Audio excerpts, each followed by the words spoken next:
or a portion of it on our new website. Maybe we could break out just the presentation so people can see them again or share them with others. We have a YouTube channel that you'll see later for that. So we have got 32 people signed in.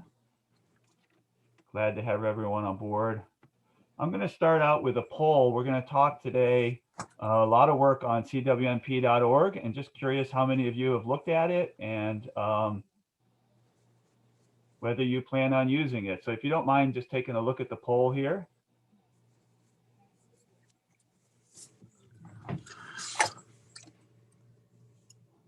And curious how many people have been on there. We've seen some traffic. We're able to see from Google Analytics, which is great.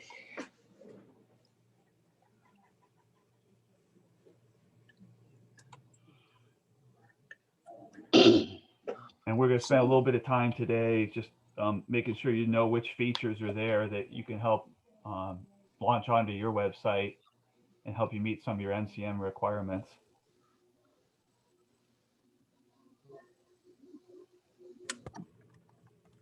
I'll leave that up for just a little bit.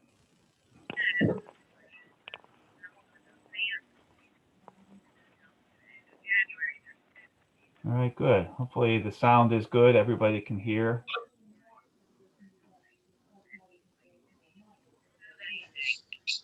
We've got 34 people registered. That's awesome. Okay, I'm going to leave the poll up while I just get going here a little bit. All right. Okay. Got it. Yeah. Yeah. Well, I reached out to. All right. So I'm going to start with the CWMP update. Get this slide to advance. Hold on a sec. There we go. So we in 2020, you may recall about a year ago, we reached out to you all, had our last in-person meeting, and we asked you, you know, what features and services CWMP could help you provide. And so we spent some time in 2020 looking at the things that you asked for. We worked on a model for sustainable funding. We developed this website that we want to talk about today in response to making public resources for public education and outreach more available to the municipalities. We've been offered a workshop last year. We want to offer workshops and presentations this year. And of course, we want to continue to offer the MS4 support, keep that liaison going to DEP, glad to have them today, and of course, assist with projects. So we're really thinking, you know, this year we're really moving into a, what I would say is more of an implementation phase of making those things happen. So glad to be moving in that direction. And we started out by proposing a new cost share because funding has been so variable keeping CWMP going. And 25 municipalities told us back in December they planned on participating in the cost share. You should have all received a US mail, invoice, and cost share requests. I'm starting to email them out because I know US mail hasn't been as reliable. I have about half of you yet to email if you prefer an email copy. And we do hope you participate in CWMP as a cost share. That gives you access to some of the resources that we're talking about today. And it ends up being about, I think it was 30% of the budget. So we're hoping to get as many municipalities to participate. You know, I'm going to stop right there. Did anyone have any questions about the cost share and how it's rolling out?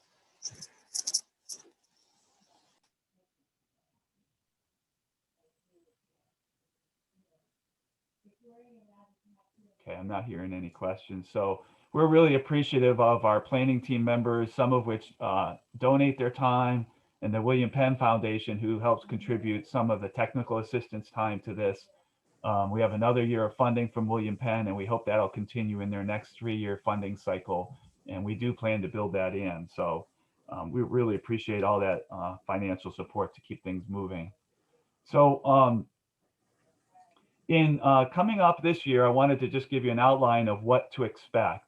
So we In the future meetings, we want to do longer presentations that are relevant to you, a little less reporting. I want to let you know that.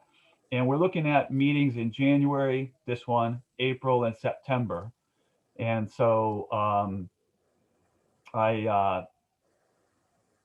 we'll have those annual meetings, and we're thinking about doing a November meeting again that is dedicated to elected officials.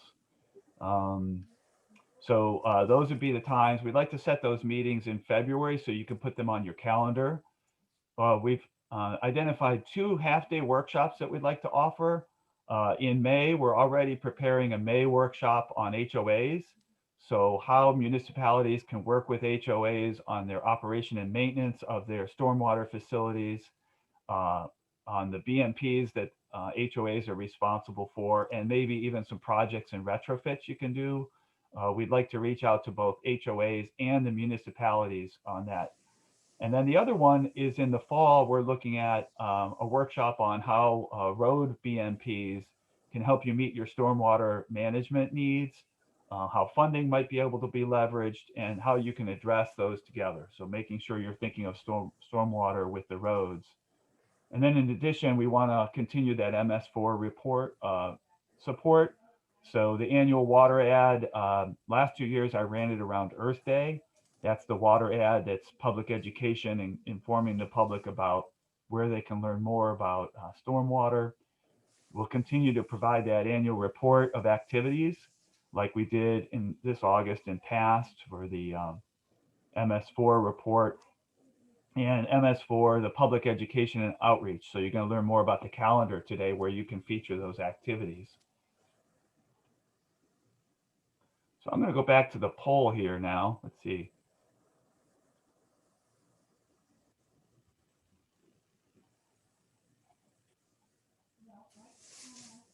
And let's see, here's the results of the poll. So we're going to talk a little bit about CWMP. And it looks like about 65% of people have logged on to the poll. Can you all see the results? Some have already used a few of the links. And it looks like most plan to use those links in the future. So I'll leave that up for a little bit. Glad to hear there's some interest in that website that we spent time developing.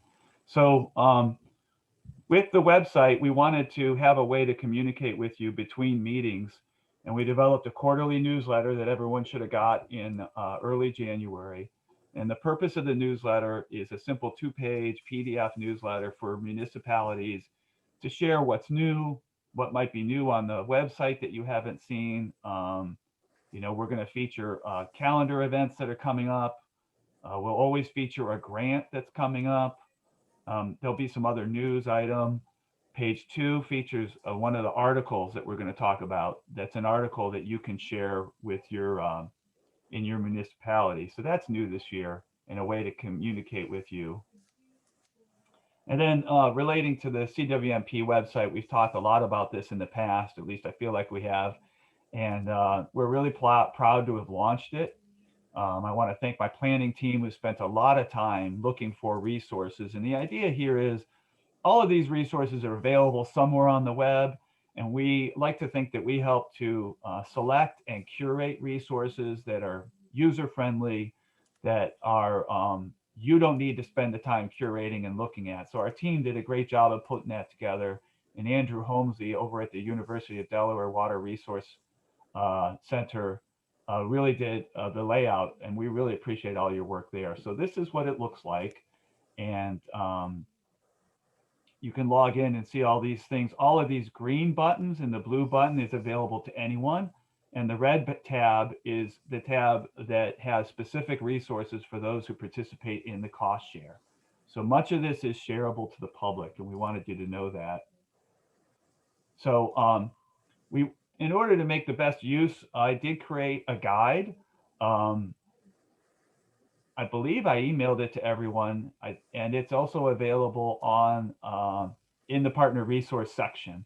So I just want to walk you through to make sure you're aware of all the things that you can use in this website to help you. The first thing is to get access to that partner resource, you do need a password. And we've issued a guest password that'll be effective until March 1st. And then after that, all those who participate in the cost share will get your own unique password, but they'll be unique to your municipality. We do want you to share it with staff, your engineers, your elected officials. So we do want you to use it as much as possible. So there's the login information there. The other feature is is this calendar of events. So we realize that there's a lot of activities that meet MCM public education, outreach, and municipal training that are already happening.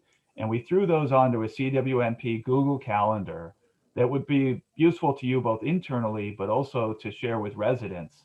And so the great thing about these calendars is you can put this link on your website. The calendar shows up there, and as it's updated, it's live.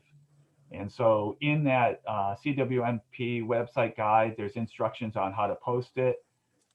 If you have an event that you'd like to feature that's stormwater related, education or outreach, this would include cleanups and things where people can get involved. You just send that to me and I can post it for you. Our planning team members are posting items. We've posted a number of items from other resources such as PHS and Penn State Extension.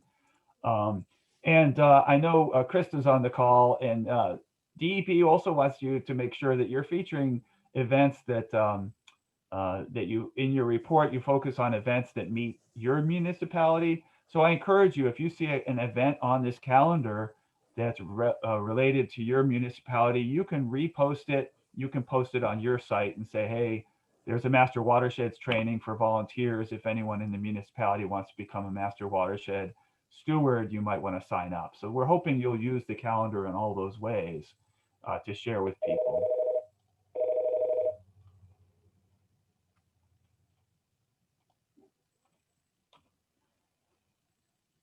The other thing we heard last February was all the resources that are shared with residents, if they could be in one place where we could direct people.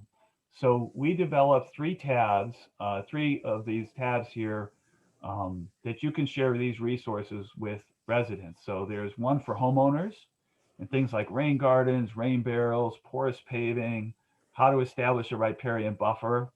We have a resource for farmers, which talks about a lot of the best management practices for stormwater. We also address funding in there in two places. And this is an old, Andrew, I apologize. This is an old screenshot. We've changed this one from developer to building projects. We understand that developers understand stormwater, but what if you're adding a garage? What if you want to expand your driveway? What do I need to do? And so that tab called Building Project Resources now is a place where you can learn, okay, what are some of the things I need to do to meet those requirements? We encourage you to use the links either for those specific pages, or you could use a simple statement such as this and direct people to this page. So we're really hoping that these resources are useful to both you and your residents. The other thing was we understand that the whole host of requirements and regulations for stormwater and clean water can be pretty confusing. And so we've tried to address the Clean Water Act, the MS4 program, PA Act 167, down to the county level watersheds plan and local regulations so that people can start to understand those programs. And so we put those resources in two places for you. On the public side is a stormwater regulations tab that you can link to. And it really gives you what you see on the right here, a narrative description. And then you can click on any of these buttons to get more information about how these stormwater regulations may apply to you. So we're really pleased to give that resource.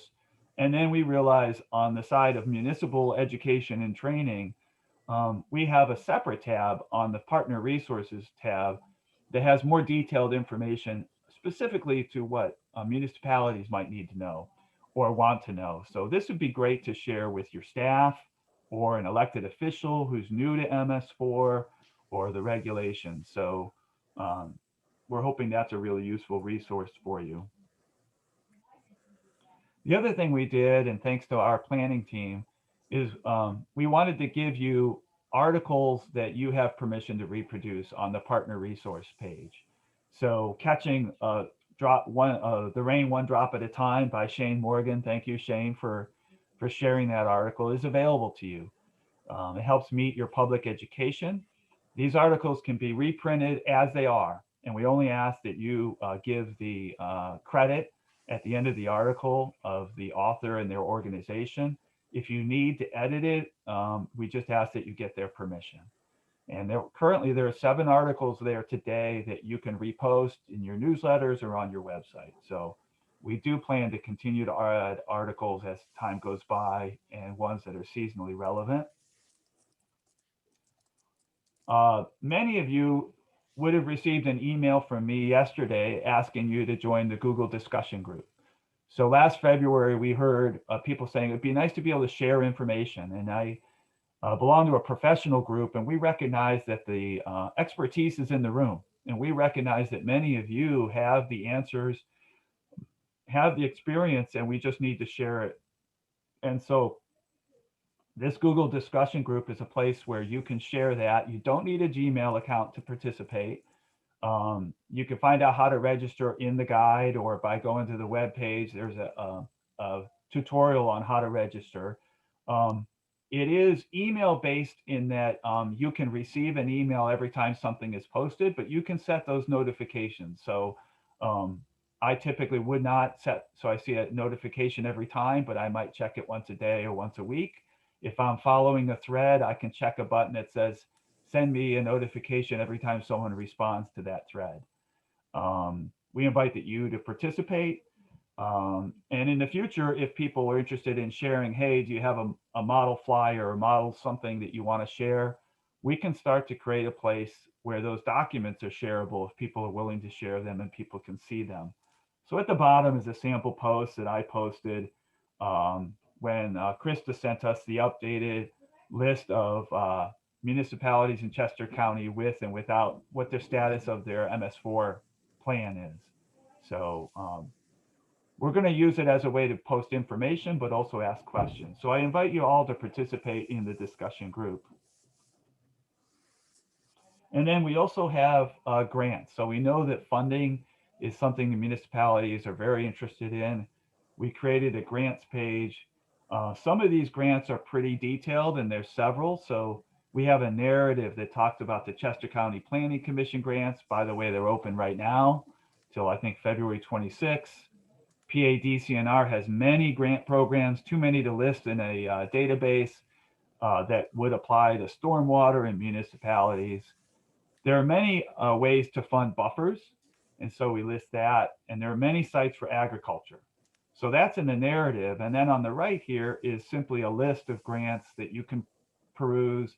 And when you click on each, it has information about the grant program and a link to that particular grant. So again, we'll continue to update these as much as possible and try and highlight ones that are currently coming up in there. And then we know that staff training and housekeeping, MCM6 is important. And there are a lot of really great resources for online training, webinar training.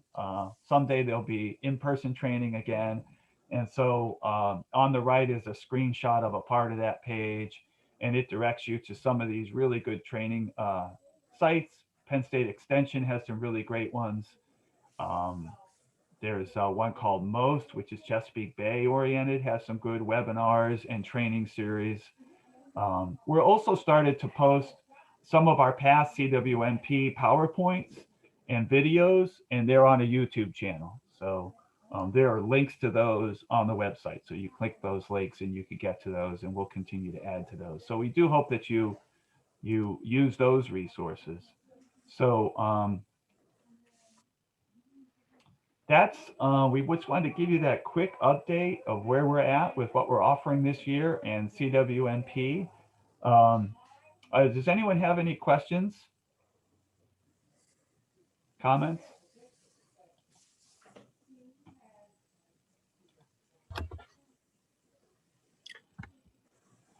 I don't see any questions in the chat, Brian. going to ask one more poll question while people are maybe adding a question. The idea, Bob Struble used to do a breakfast meeting with supervisors once a year, and there was a feeling that it's good to reach out to elected officials. We heard that, and do you all think that's still a worthwhile thing to do? Do you think taking one of our 4 meetings and having an agenda more focused for the elected officials, whether it's a breakfast scenario or another way? Just want to know if that's, we're targeting it for the end of the year, if you all agree.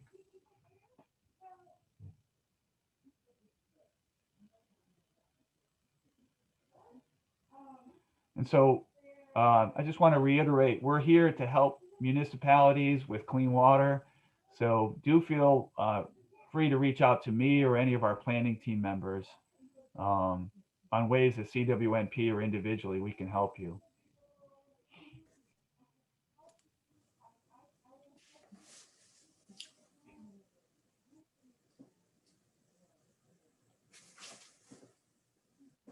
I'm going to stop sharing so that Scott, you can load up your presentation. Okay, Scott? Yep, sounds good. And it looks like the polling, nearly all think that it's good to reach out to elected officials. I'll share that result here in just a minute.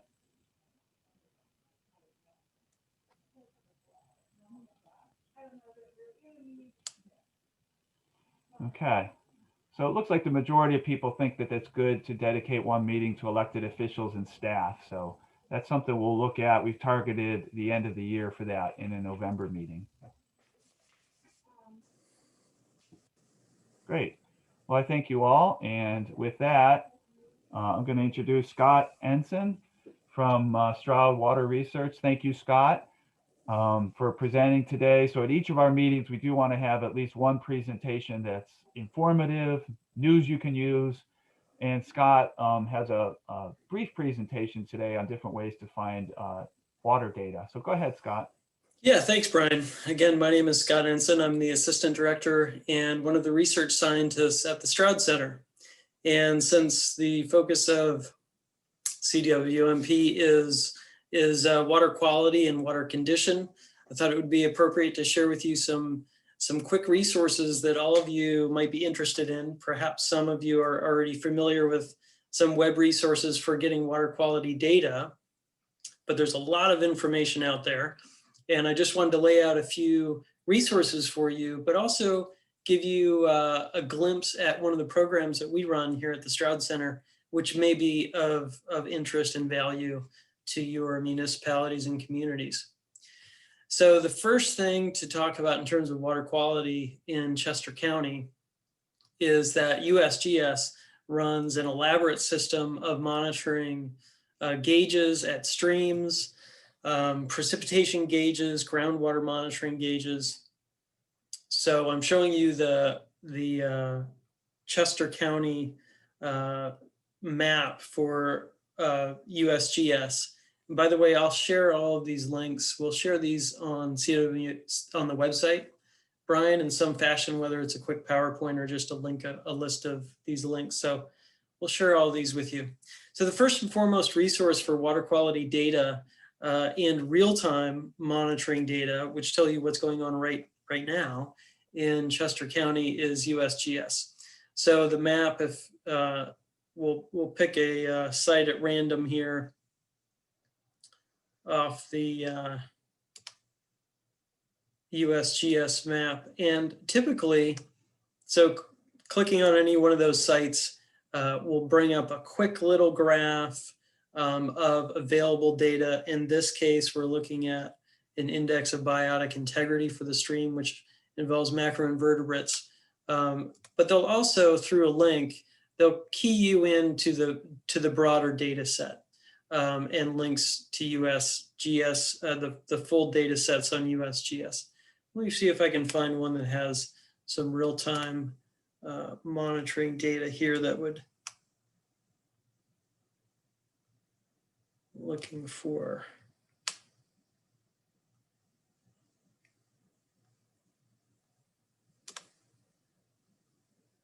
Okay, without taking your time clicking around on sites, I'll leave you to explore this site and obviously find the sites that are relevant to you. There's real-time data from USGS here from the gauges, which is really helpful.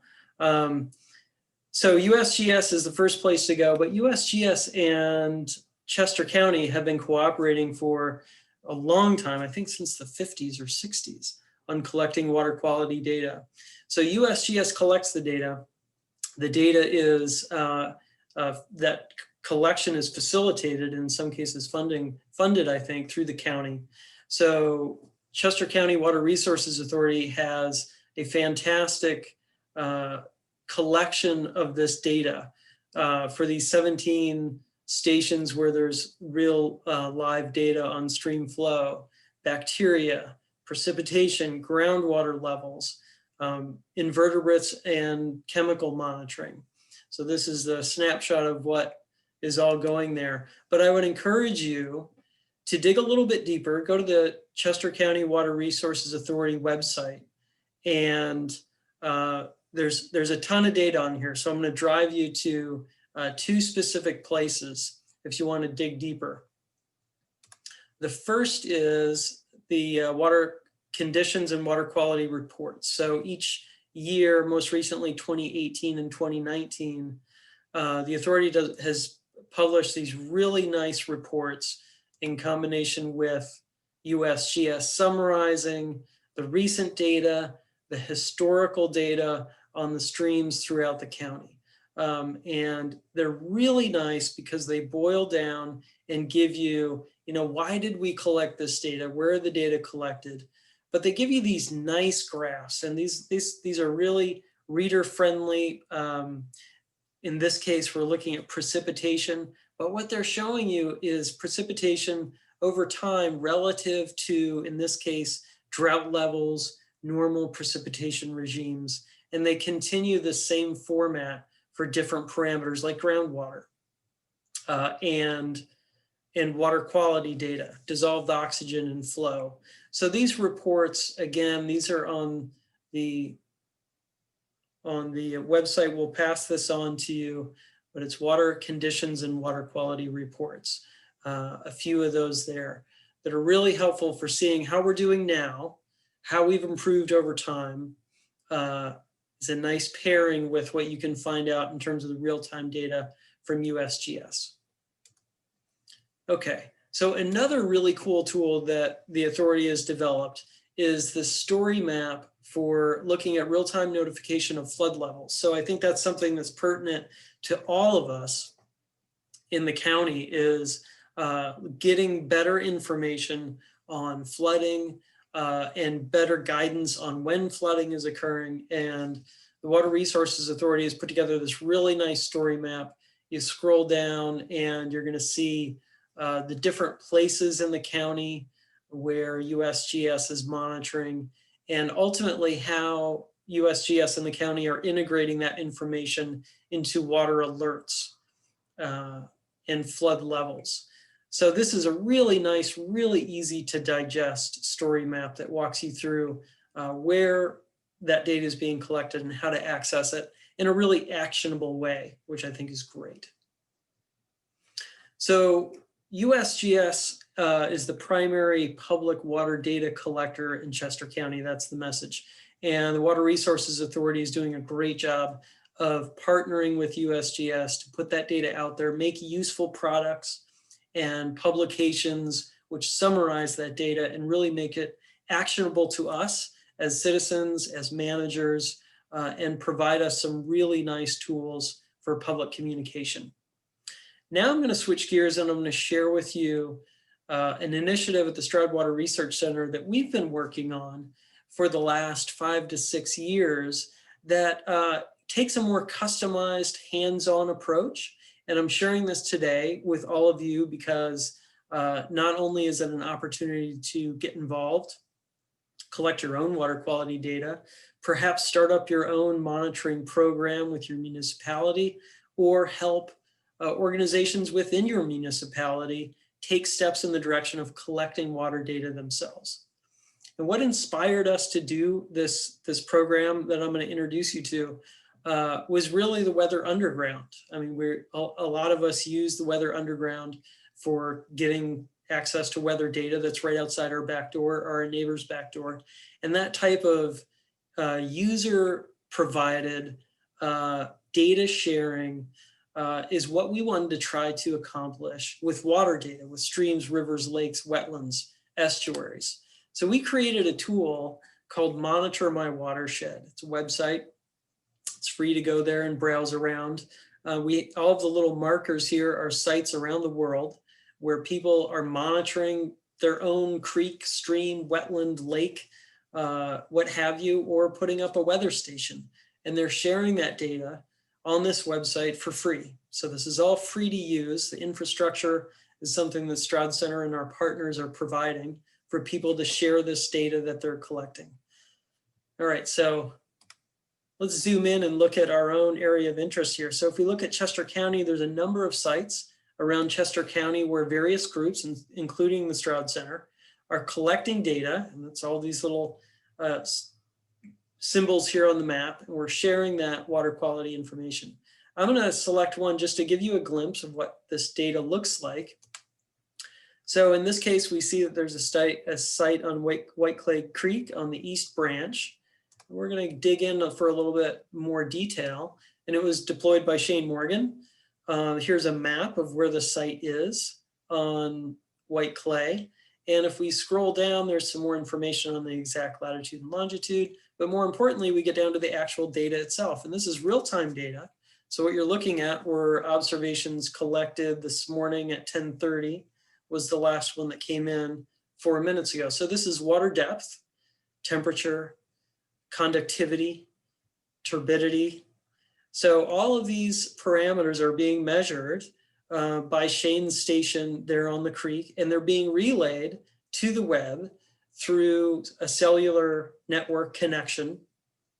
And the data is going up onto Monitor My Watershed. You can even dig even further into the details if you keep clicking through to dig deeper. You'll find Time Series Analyst, which was a tool that we developed to make this data even more user-friendly in ways that you could display the data to a custom time period. It looks like it's slow coming up this morning, so I won't take any more time waiting for that data to come up. Oh, here we go.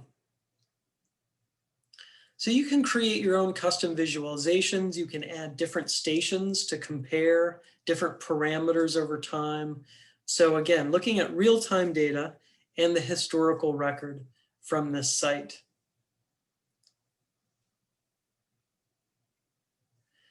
All right, so what does this look like on the ground? So this looks similar to what Shane has deployed on White Clay Creek, and it doesn't have to be this. There are people that are doing any number of different types of water quality sensors and deploying those in various ways.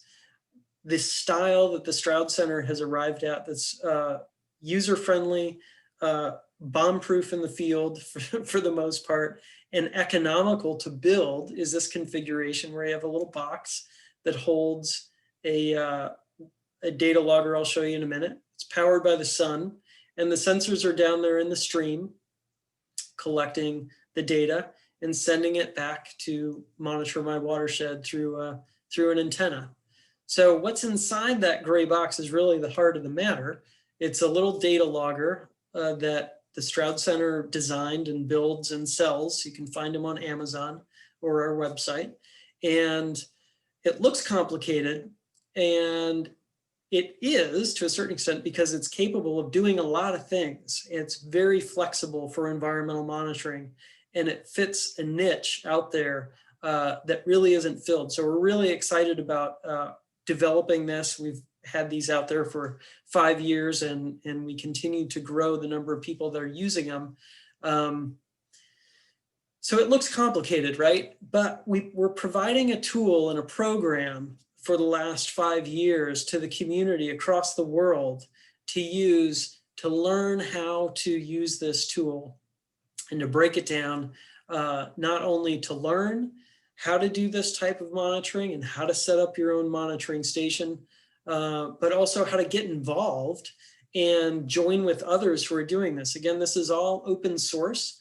It's not a commercial exercise. And we're trying to provide this platforms for people to come together as a community to join and learn and share what they're doing. So there's a number of different tools here on the website. I'm going to direct you to just one to provide an example. I showed you a minute ago that galvanized pipe out on the bank of the stream and the sensors that were attached to that, and how that's really the heart of what's sending data to monitor my watershed.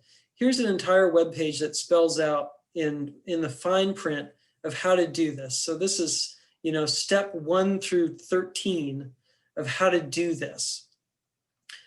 We provide all the links. You can buy all the materials yourself. You can do all of this yourself, whether it's your municipality or whether you're encouraging someone in a group in your municipality to do it. We also offer workshops periodically that walk people through it. It's do it yourself, but we do it together in these workshops. And finally, one last tool that you should all be aware of. The Stroud Center is part of a program called the Consortium for Scientific Assistance to Watersheds. This is a free service that the service providers, which the Stroud Center is one of, provides to watershed organizations, municipalities, to train them, teach them, mentor them in collecting water quality monitoring data. So we'll share this link on the CWMP website. You can take a look. Most of you are probably eligible, and there's a host of others besides the Stroud Center that provide this assistance. And there's information on the website on how to get in touch and how to apply for assistance. So with that, we'll post all this on the website, and that's all I have to share with you. So thanks for your attention and time.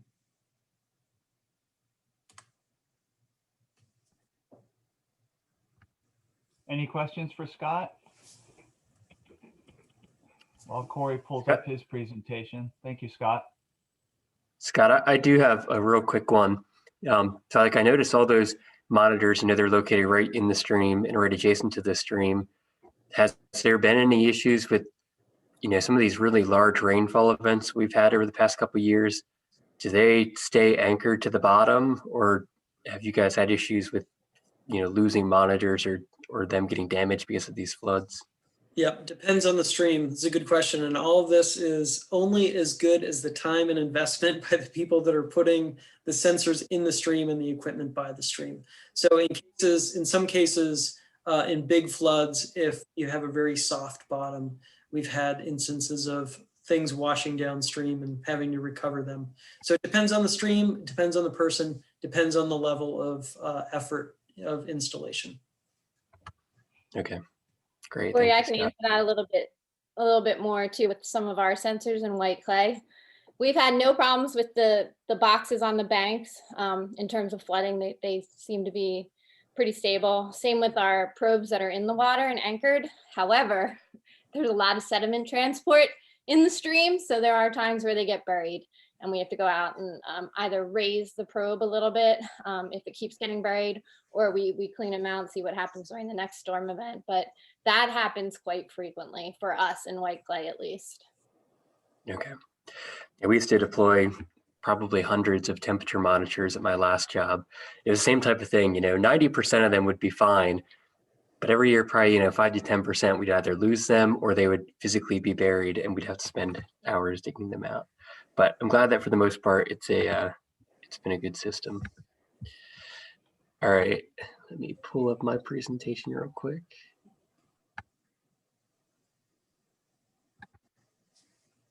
All right, are you guys able to see that? Okay, great. All right, so for those of you who do not know me, my name is Corey Trego. I work with the Chester County Water Resources Authority. Scott, thank you for a lot of that great information about some of the data that the authority works with the USGS to sponsor and collect. Yeah, we've been doing that since 1969, I think was the first year we signed a contract with USGS. So we have a lot of really good data. It's something that we've had a lot of support from the commissioners with. So every year we look at, new stream stations to collect additional data at. And so if you ever have any streams that you would really like data to be collected at, we have 7 sites that we rotate every few years to basically, pick up data from people that are interested in having a stream kind of examined in a little bit more detail. We may be able to fit a stream into our schedule in the next couple of years. So reach out if you are interested in that. So today I'm just going to give a quick update on Chester County's water plans. So these include both the countywide water resources plan called Watersheds and the countywide stormwater management plan and the model ordinance that's a part of that. And specifically today, I do want to talk a little bit more about the model ordinance because that is a process that we are kind of starting with in this plan update process so that we can meet some DEP deadlines that are coming up in 2022. So just a real quick outline of my presentation. I wanted to give you a summary of some of the public input and stakeholder input meetings that we've had over the past, I guess at this point, the past 18 months or so. Talk a little bit about the next steps of the planning phase, review the overall timeline of the project, briefly discuss what we've heard from both residents of the county, stakeholder groups, and municipalities specifically.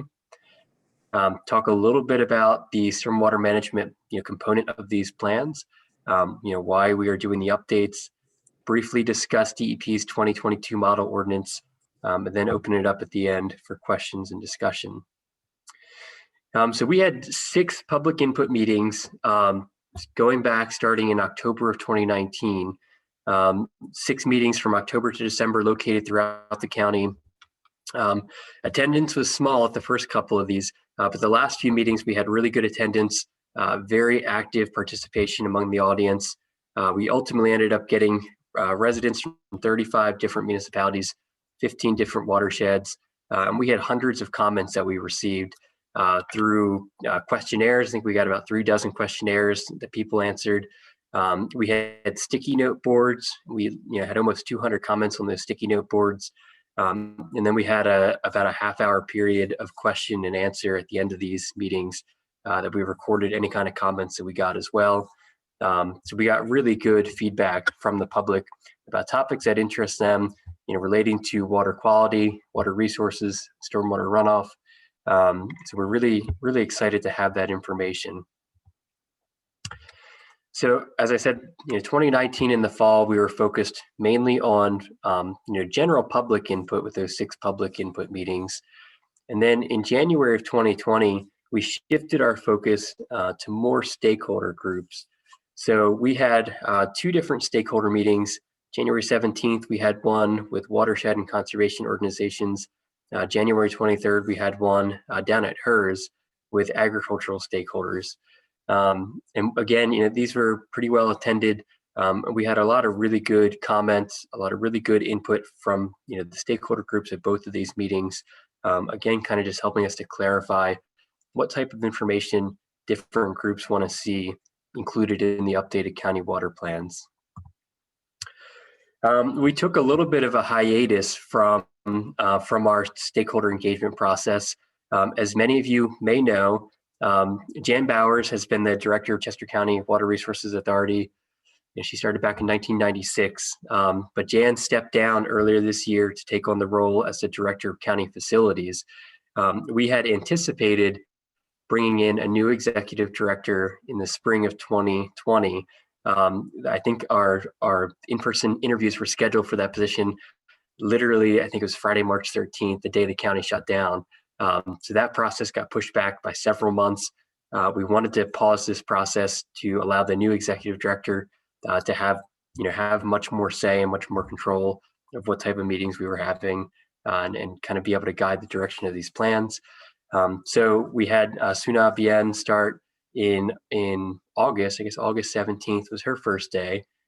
So she is the new executive director of Chester County Water Resources Authority.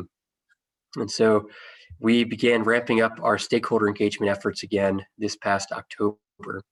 So that started with a municipal and small water wastewater providers meeting on October 21st. November 19th, we met with the Chester County Engineers Group. I think we had around 55 different engineers attend that meeting. December 2nd, we met with the Home Builders Association of Chester and Delaware Counties. January 27th, so tomorrow, we're meeting with the Western Chester County Council of Governments. And then next week, we have our last stakeholder engagement meeting with the Western Chester County Chamber of Commerce. Because that is going to kind of wrap up our phase 1 of stakeholder engagement. But we have a lot more stuff moving forward that I will discuss in just a minute. Just some other recent activities for your information. So on November 13th, we released a request for proposals, soliciting proposals for stormwater engineering and consulting assistance, specifically for the updates to the countywide model stormwater ordinance. We decided to prioritize the model stormwater ordinance as the first step in our update process. DEP has a requirement that all MS4 municipalities in Chester County update their ordinances to be consistent with their model ordinance by September 30th of 2022. We wanted to kind of get a jump start on updating the model ordinance so that municipalities would have time to then implement the countywide model ordinance prior to DEP's September 30th, 2022 deadline. And so we're working right now with the Commissioner's Office to get a consultant selected. We are hoping to have a contract approved by the commissioners at their sunshine meeting in early February. So actually that's next week. So, fingers crossed we will have a stormwater consultant in the next couple of weeks to start working on our model ordinance. December 29th, we released an RFP specifically for consulting assistance with our watersheds and stormwater management plan. You may or may not be familiar with these plans. We have 2 planning documents. The first one is watersheds. I have it here somewhere. But we have the watersheds plan, which is it's a very thick document, about 250 pages. And that, it's the county's comprehensive water resources plan that was passed in 2002. And then we have our addendum to that plan, which is the county stormwater management plan, which contains the county's model ordinance. And that was passed by the commissioners back in 2013. Back in 2013 and 2014, all 73 municipalities in Chester County adopted the model ordinance included in that plan. For the plan updates, we're going to have just one planning document, so not a separate water resources plan and stormwater management plan. It'll be one plan, and it will be substantially shorter than the original watersheds, and it'll be adopted ultimately as the water resources component to Chester County's comprehensive plan, Landscapes 3. So that RFP is open until February 12th. So in the month of February, we'll be meeting to select a consultant for that planning effort. And we hope to have that consultant approved by the commissioners in early March. So by early March, hopefully we will have both our watersheds consultant for updating the watershed and stormwater management plan, and then our engineering consultant for the stormwater model ordinance. So just a couple of next steps. Towards the end of 2020, really since August of 2020, we were working together with different stakeholder groups to form a steering committee, trying to represent, as many of the, broad stakeholder groups across the county as we could. So we formed a 27-member stakeholder group or steering committee, including representatives from municipalities, water and wastewater suppliers, local industry, the ag community, watershed and conservation organizations, and then appropriate state and federal agencies as well. That steering committee is meeting for the first time this Friday. So we have our kickoff meeting. Ultimately, this steering committee will serve in the role as the Water Resources Task Force, which was the group that led the efforts for the first watersheds plan. And so we're hoping to have these meetings probably monthly, at least for the first 5 or 6 months of the planning process. Our goal is to have our vision statement and our goals and objectives finalized, hopefully by the end of May of 2021. And then those goals and objectives, we will then, as we're planning them, also selecting analyses, selecting content, that will support those goals and objectives. And all that content will be included in the final updated plan. And then this spring, so hopefully in the next couple of weeks, we will send out an announcement for the next Watershed Plan Advisory Committee meeting. We have typically held our annual stormwater summits. We have held them really since, I think, 2012, and they were originally started because they were the Watershed Plan Advisory Committee meeting, and these meetings are required by the state under Pennsylvania Act 167. We're planning to have 3 of these committee meetings. We will invite all municipalities to participate. The first one this spring will be virtual. We're hoping we can do an in-person one, maybe in October or November of this year, but we will have to see how conditions are at that time. But we'll have our first meeting this spring, and we'll look to kind of present some of the things that we are thinking about including in the updated model ordinance. And again, opening it up for any comments or any suggestions on complications with the current county model ordinance, topics that you think need to be included, or things that need to be streamlined a little bit to make implementation of the ordinance a little bit easier. So I've presented this timeline a couple times over the past 15 months or so, and we've had to adjust it a couple times due to COVID, due to the executive director changing positions. But I'm not too dismayed, because I was looking back through the original watersheds plans, and I noted during our first couple months, maybe our first year even, we had anticipated finishing the plans by December 31st of 2000, and the plans were not completed until the fall of 2002. So if we get pushed back a little bit, it's not unprecedented. But we're actually not too far off our original track. We spent, like I said, the last year or so, we've been collecting a lot of stakeholder input. We've met with a number of stakeholder groups very formally. We've met with a number of stakeholder groups more informally. And we've gotten a lot of great feedback from the public as well.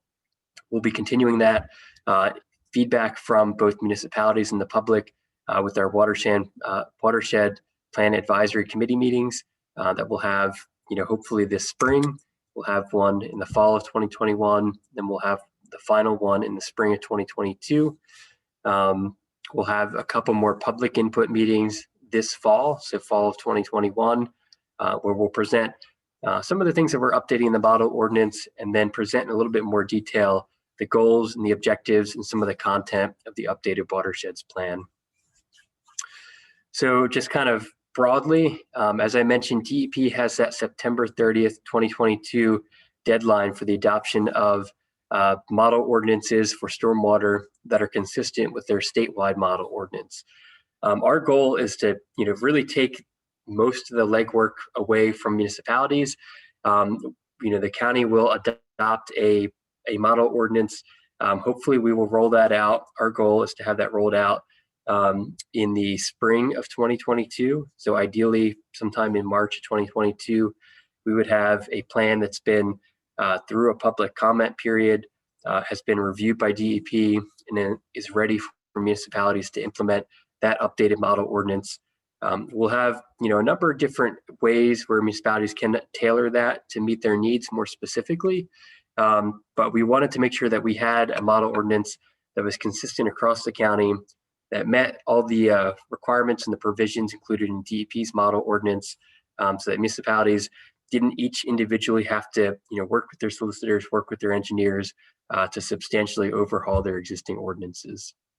But as I said, we are more than happy to take any kind of comments or suggestions from municipalities on the content and the revisions that could be included in that model ordinance. As I said, we've heard a lot of stuff so far from residents. Really, we've heard a lot of people note how concerned they have become over the past few years with stormwater runoff. People are very focused on operation and maintenance of facilities, realizing that facilities are not functioning as they were originally designed. People are concerned with the impacts of climate change. They want to make sure that the model ordinance is robust enough to deal with some of the anticipated increases in precipitation that we may get. And then looking at things like property to property damages. We've received dozens of phone calls and emails over the past 2 years or 3 years from damage from new developments being put in and runoff not entering their stormwater systems fully and running through their property and causing substantial damage to their driveway, to their yard, to their house. So that is something that people are very concerned about. Municipalities, primarily they are concerned with having assistance meeting their MS4 requirements. That's probably the most common answer that we have heard from them. So making sure that the updated model ordinance that the county releases is consistent with DEP's. We've heard a lot about updating the simplified approach, making sure that it is actually simple instead of complex as it currently is. And then we've heard that there's a lot of administrative challenges. So people looking at, trying to keep track of impervious cover on residential properties, over time. So looking at how we can, best tailor the model ordinance so that the administrative burden is not quite as heavy on municipalities. Real quick, I just wanted to run through, why we're updating these plans. Just this morning, I received an email from the County Planning Commission. They received a question from a local elected supervisor who said he had just heard that DEP has a model ordinance and that their municipality is going to have to comply with this model ordinance by September 30th, 2022. They said they had never heard that before. So I always want to remind people that that is a thing that exists. But real quick, just also some things to keep in your mind. The county has been growing exceptionally, over the past few decades.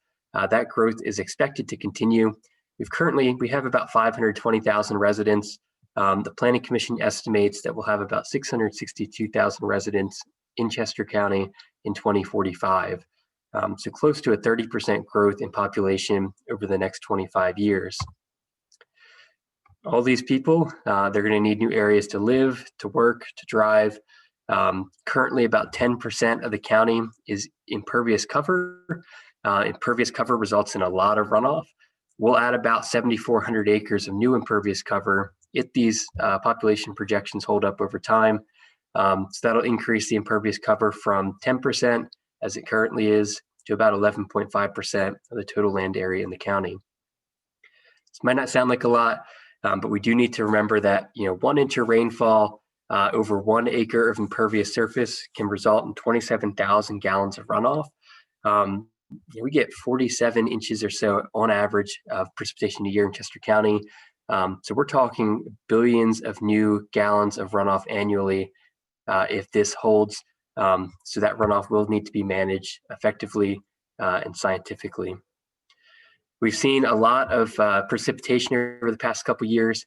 We had 70 inches of rain in 2018, about 55 inches in 2019. I think we're looking at 56 in 2020. So this also has storm front on the forefront of people's minds. Chester County is also making sure that we comply with the Pennsylvania Stormwater Management Act, Act 167. Act 167 requires that counties adopt stormwater management plans for all watersheds in the county. They must also have, general provisions for how to manage that runoff within those watersheds. They're supposed to be updated every 5 years. As I said, we had ours passed by the county or adopted by the county in 2013. So we are certainly time. It is time for us to update our Act 167 plan and the model ordinance associated with that. And then I mentioned DEP has their 2022 model ordinance.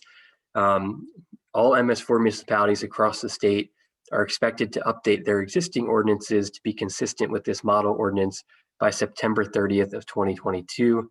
So Chester County's updated countywide model ordinance, we will make sure that is consistent with the statewide model ordinance. So if municipalities adopt that, they will be in compliance with this requirement for MS4 municipalities. A couple just changes to highlight real quick. MS4, all discharges to MS4s are listed. All permittable discharges are listed in the updated ordinance. I think there's 8 of them in addition to just general stormwater flows. Specifically, they do mention commercial car washes. Flows from those are not permitted in MS4s, and nothing with trace residual chlorine detectable levels are permitted to enter MS4s. One of the biggest thing are inspection requirements. Annual inspections are required for the first 5 years. Then every 3 years after those first 5 years, inspections are required. And you have to submit paperwork with inspection reports to the municipality after the completion of each inspection. They're also requiring inspections immediately after a 10-year or greater storm event for all newly installed stormwater infrastructure. And then just a couple changes. There is a significant focus on riparian buffer standards, not required to be implemented, but it is something to consider. And then there is a lot more emphasis on incorporating green infrastructure and low impact development designs into stormwater management designs to meet the volume, the rate control, and the water quality requirements for your municipality stormwater ordinances. And so that is all I have. But that's a lot of information very quickly. If you have any questions on any of that, I strongly encourage you to reach out to us. You can reach out to us at water@chesco.org. Scott showed our website. We will put that link on the CWMP webpage as well. And as I said, look out in the next few weeks, hopefully in 2 or 3 weeks, we will send an announcement out about our next watershed plan advisory committee meeting. All municipalities in the county will be invited to attend that and to provide input at those meetings. So with that, I'll take any questions you guys have.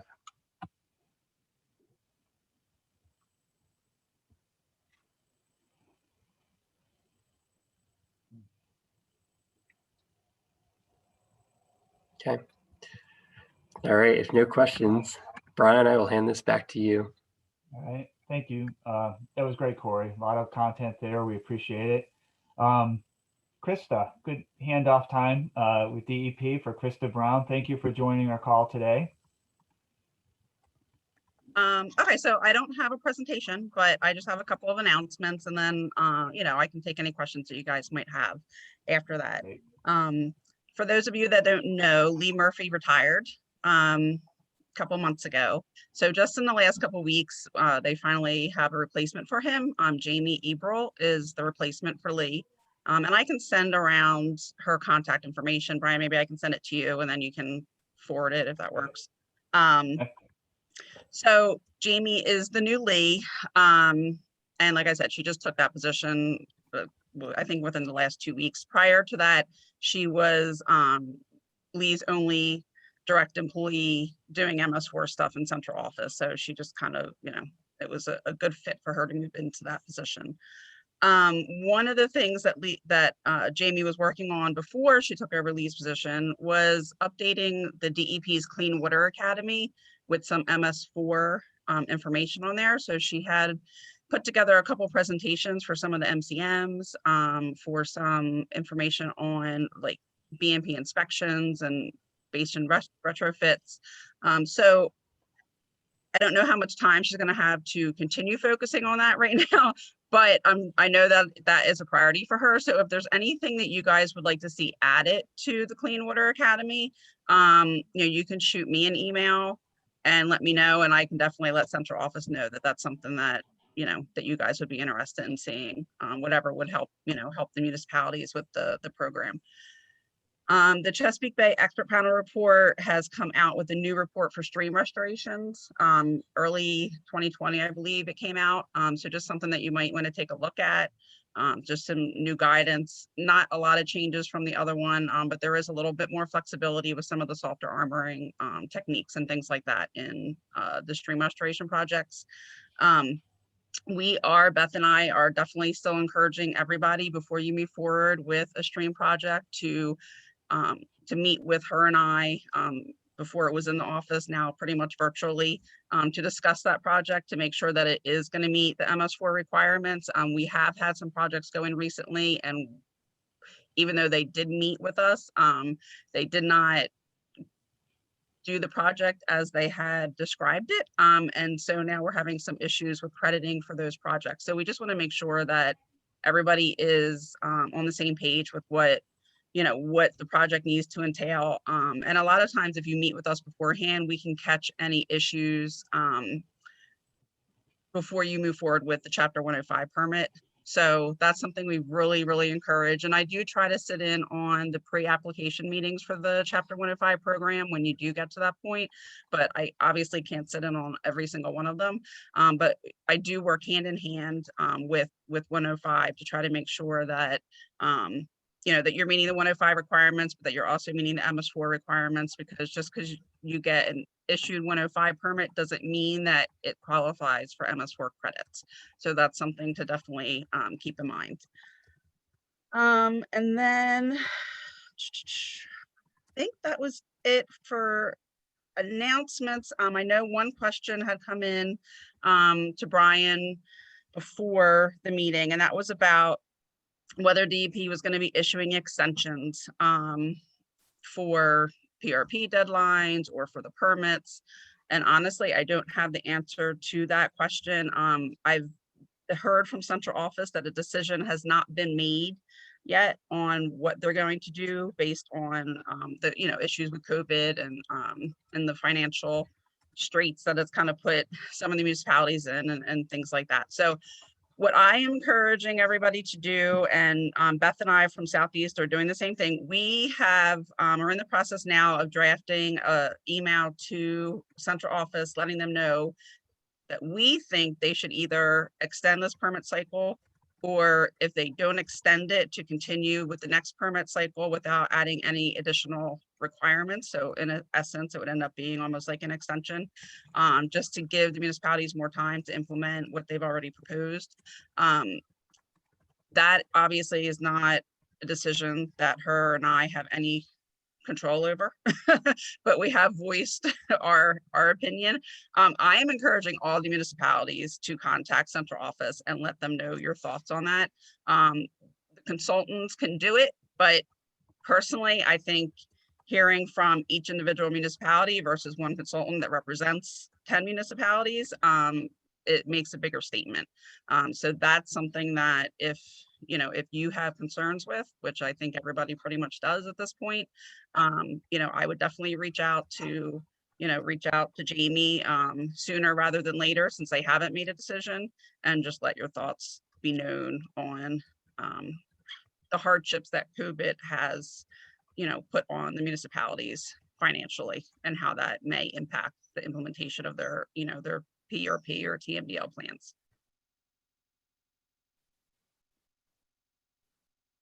And that's pretty much all I have. So if anybody has questions, I'd be happy to at least try to answer them for you. Thanks, Krista.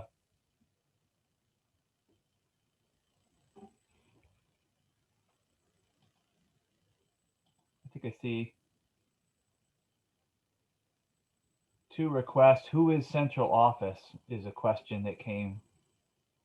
Who is central office right now? Central office is Jamie. Let me see if I can type in her. I will type in on the message thing, but then like I said, Brian, I can send around her information to you. And then you can forward. Right. I could send it to everyone on the call then.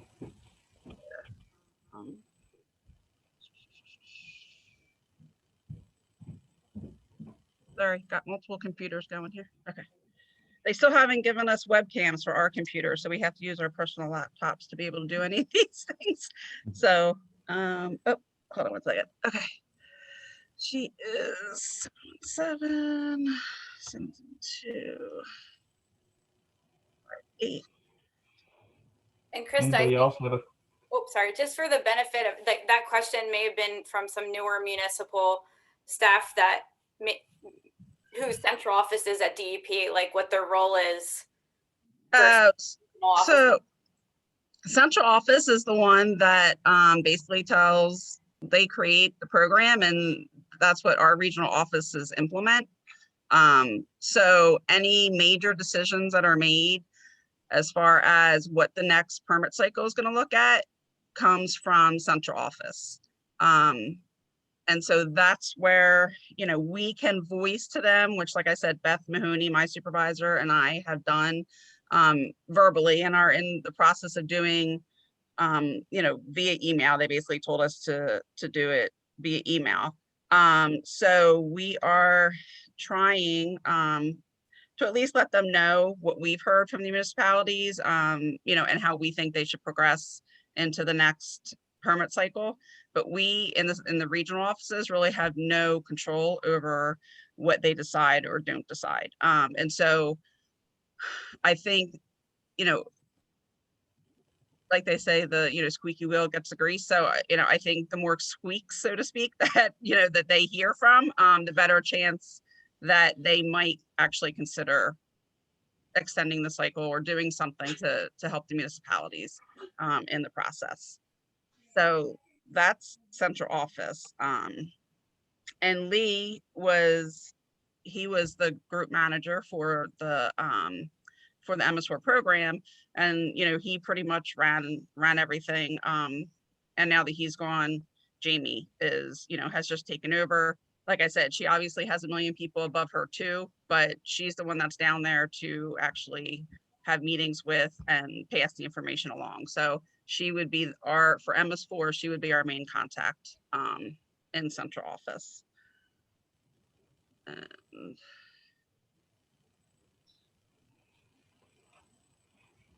okay, so I just sent her phone number and her email in the little message box. And then also, like I said, I can send to Brian, you know, her information. And then I can also send links to like the new expert panel reports and to the Clean Water Academy. For those of you that don't know, you know, how to access the Clean Water Academy, I can send all that to Brian, and then he can distribute it as he wants to do so.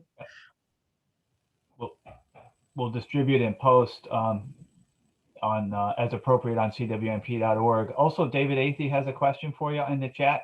Krista, Okay. can you see Hi, that? Dave.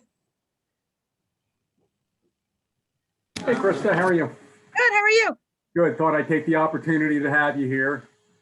Just curious, you know the township, so I'm just trying to understand, because we had a lot of moving parts on this last summer and fall, so I want to make sure there was nothing lost in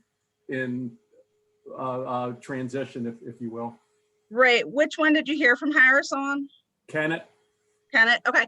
So, so for those of you that haven't dealt with Harris yet, Harris is a new MS4 permit reviewer, but he's new to our region. He's not new to the program. He came from our Pittsburgh office. So he has taken over review of some of the applications of some of the plans that have come in. When we were in the office, even if they weren't my applications, I was still pretty much involved in everything that was going on. Now that we're still working virtually, I'm still involved, but maybe not to the extent in all the permits or all the applications that are in-house. So I have permits that are assigned to me. Jim McTish has permits that are assigned to him, and then Harris. There's a couple stragglers out there that are assigned to other people, but we're the three main ones. The good thing for everybody is that any of the previous ones, usually like Harris will email me or call me and kind of say like, hey, you know, do you have any prior knowledge of this, or were you involved in this one? And then, you know, so there is communication between him and I. So there shouldn't hopefully, Dave, be any any miscommunication along the way. But if there's any problems, you can always, you know, email him and I, or, you know, him and CC me. And then we usually get those worked out relatively quickly. But I pass along any information, you know, that I have on any of the municipalities for them. For example, we were just talking about the Nixon Park project, you know, for Kennett. So anything that I have, you know, I am passing on to, or any prior knowledge I had, I'm passing on to the new reviewer for that permit. But yeah, some of them, especially with like Juan had a lot of the Chester County ones when he left and went to EPA. They got sent around to new people. And then there's just been a lot of changes. So a lot of the applications have been bumped around multiple times, unfortunately. But, you know, we're trying to keep everything as straight as we can. Okay, thank you. Mm-hmm.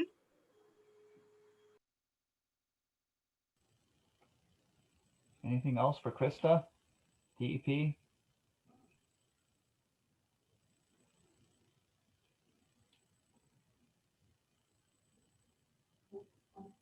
Krista, it's really great to have you on the call. We hope that you and Beth can attend future meetings. It's really helpful. Oh, definitely. Yeah. I mean, and it's honestly, it's good for me to hear, what's going on and kind of the municipality side of things. So I think that's usually a breakdown between, it's a breakdown between central office and the regions, because everybody's in their bubble, and then it ends up being a breakdown sometimes between the agencies and the municipalities or the counties. So, that's something that Beth and I feel is really important, is just trying to keep those lines of communication open for everybody. Great. So we have some time left over for anyone who has a general comment, question, announcement, sharing.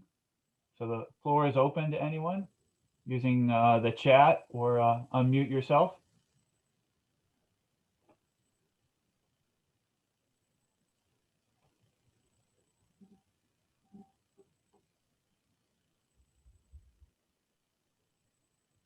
Pretty quiet out there. Any thoughts or comments for our planning team on an HOA workshop? Corey kind of reiterated that HOAs and stormwater facilities, O&M is a topic of interest.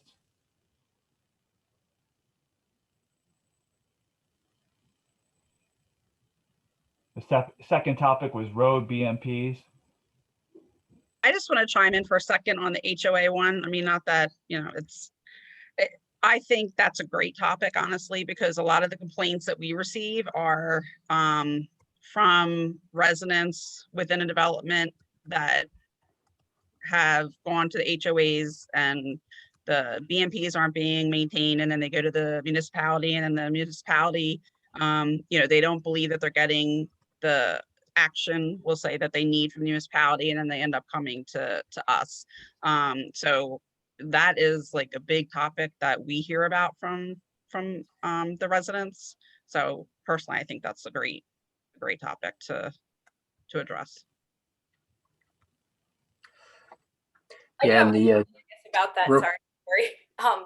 Would that be the focus? Be HOAs and municipalities, or just I think it would be great to target, invite municipalities as well, but target HOAs, and make it education to the HOAs. So, all these municipalities struggling to get HOAs to do a retrofit on their property and having trouble with getting them to sign on,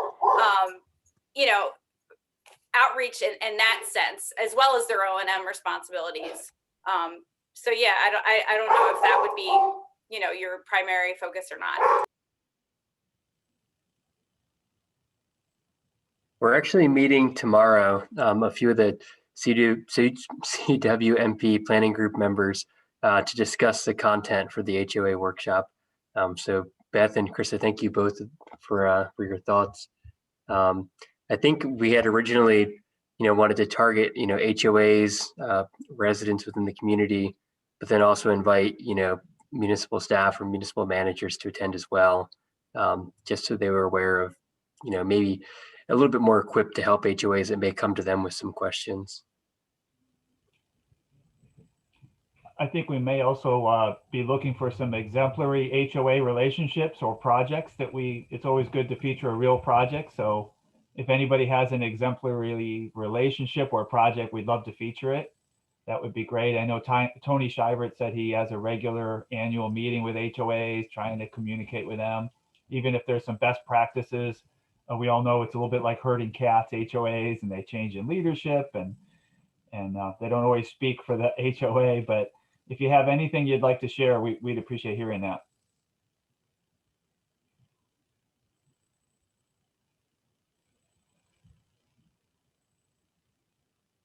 Great. Anything else? Yeah, Corey, this is Nick. I think a good question to ask them: how many actually budget in their capital reserve provisions? And specifically, a lot of them retain landscapers to restore the grounds and maintain the grounds. How many even understand what maintenance of BMPs is? It always comes down with HOA's money, always. And it is something that we rarely see. It's in their capital reserve, targeted to maintain stormwater management basins and things like that. So I think that would be a great question to ask. How many actually have it in their capital reserve to budget on an annual or 5-year basis? Yeah, thank you, Nick. And that is, I think, just looking ahead to DEP's 2022 model ordinance, they do have much more specific requirements for inspection for, newly installed stormwater basins. So, I mean, that money is going to have to come from somewhere, the completion of those inspections, the findings of what may be failing and needs to be fixed. So it is something that HOAs will need to be keenly aware of, that is, potentially coming down the pike. So thank you for that.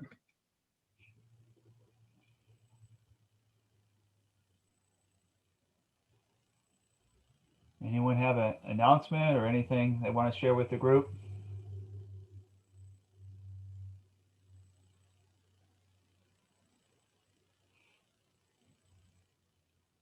Saw a lot of great workshops with Penn State Extension. Take a look at the calendar. There's some good with Stroud and some of our partners. So there's some good workshops coming up. There's one I'm really interested in is backyard stream repair. I thought that was a really interesting 5-part series they're offering starting February 9th. Speaking of HOAs and residential, it sounds like more of a residential approach. So I'm interested in kind of hearing what they have to say there.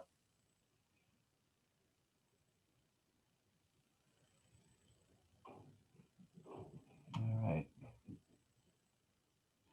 Thank you all for coming. Really good to see everybody and participate. Continue the sharing. There's lots of different resources and ways to share. So we hope you utilize those, and we're always open for your input of what's working and what's not working and what we're sharing. So without any further questions, I'm ready to close the meeting. Thanks, everybody. Thank you for hosting, Brian. It's good to see you. Thanks. Thanks, Brian. Thanks for the presentation. Thank you, Brian. All right. Thank you. Enjoy the rest of your day. Safe commute if anyone has one. All right, take care. Thanks, everybody.